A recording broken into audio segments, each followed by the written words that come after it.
Part 3, Chapter 8. An Affair with Ruin. As weeks turned into months, Johnny May settled into her position at Dr. Carrington's practice, though her work ethic began to draw murmurs of disapproval among the staff. Medical billing fell behind, invoices piled up, and crucial supplies were delayed. The staff, already wary of stepping on toes, hesitated to tell Dr. Carrington that his girlfriend wasn't fulfilling her responsibilities.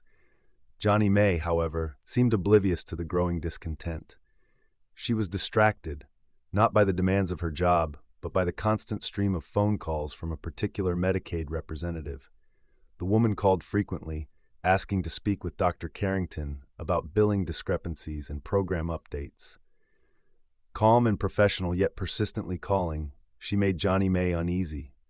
One afternoon, after another call from the representative, Johnny May's jealousy got the better of her. "Can I ask you something?" she said abruptly, interrupting the woman. There was a pause on the other end. "Sure," the representative replied cautiously. "Do you know Dr. Carrington personally, or is this just professional?" Johnny May asked, her voice laced with suspicion. The silence that followed was icy. Then the representative's voice sharpened. "That's none of your business," she said, hanging up. Johnny May sat at her desk, stunned and fuming. Her insecurity gnawed at her, conjuring scenarios she couldn't control. She had no idea the representative's calls were tied to something much larger than her jealousy. Unbeknownst to Johnny May, Dr. Carrington had been playing a key role in the rollout of Medicaid programs, particularly those focused on children's oral health. As one of the few prominent black dentists in Baltimore, he had been instrumental in advocating for better access to care in underserved communities. His influence extended beyond the walls of his practice, shaping policies that would benefit generations to come. But the mounting administrative chaos, late billing, missing invoices, and backlogged orders, was beginning to catch up with him. Missing payments and delayed reimbursements threatened not only the stability of his practice, but also his credibility among colleagues and policymakers. While Johnny May enjoyed the perks of their relationship, her inability to manage the office efficiently was quietly unraveling the foundation of Dr. Carrington's professional empire.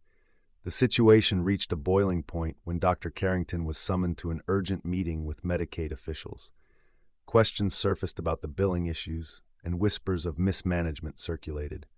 For a man whose reputation rested on precision and excellence, these lapses posed a serious threat to everything he'd built. Yet Dr. Carrington remained blissfully unaware of the storm brewing behind the scenes, preoccupied with juggling his growing responsibilities in Medicaid program rollout and maintaining his dual lives, one with Barbara Ann and another with Johnny May. But the seeds of trouble had already been sown.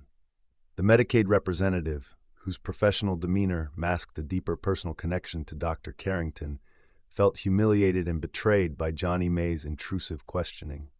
Just weeks prior, she had spent a weekend with him at the Village of Cross Keys condo, believing their relationship to be genuine. For her, Johnny May's insinuation of a romantic rivalry was a slap in the face, a reminder that she was merely another pawn in Dr. Carrington's elaborate web of charm and deception. Anger and hurt quickly eclipsed any lingering affection she felt for him. Out of both spite and a sense of duty, the Medicaid representative escalated her concerns to her superiors. "I'm worried there may be billing irregularities in Dr. Carrington's practice," she reported. "There have been delays, discrepancies, and unprofessional behavior from his office staff. It might be worth investigating." Although initially vague, the accusation set off alarm bells. Medicaid audits were no small matter, and for a high-profile dentist like Dr.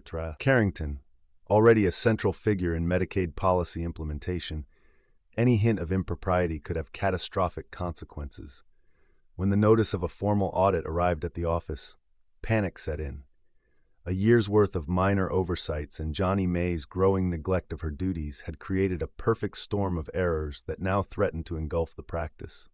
Delayed billing, missing documentation, and unfulfilled orders were no longer just internal mishaps. They were potential evidence of fraud. Blindsided by the audit, Dr. Carrington demanded answers. His staff scrambled to explain, but no one dared point a finger at Johnny May. Meanwhile, she remained oblivious to the chaos, continuing to enjoy shopping trips, luxury dinners, and weekend drives in the roadster with Dr. Carrington. As auditors combed through records, Dr. Carrington's carefully curated image of success and integrity began to crack. Whispers of fraud spread quickly, tarnishing his reputation among colleagues and policymakers.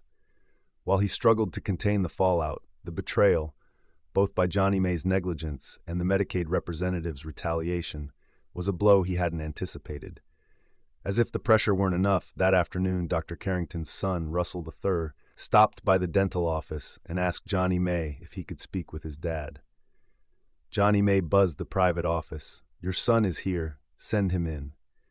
Russell III walked in and sat in the leather chair across from his father's desk, hands clasped as he tried to steady himself. It was the first time he'd come on his own, without his mother scheduling an appointment or orchestrating a chance meeting. "I turn 16 next week," Russell III said, getting straight to the point. "I want a car." Dr. Carrington leaned back, adjusting his cufflinks as he studied the boy, no, the young man in front of him. He had the same sharp features, the same quiet determination in his eyes that Russell Sr. himself had possessed as a boy. "A car," Dr. Carrington repeated, tapping his fingers on the desk. "And what exactly have you done to earn that?" Russell III shifted in his seat. "I got good grades." "Good isn't enough," his father countered. "I expect excellence." "What's your GPA?" 3.2. Dr. Carrington let out a small, unimpressed hum. "Not bad. Not great."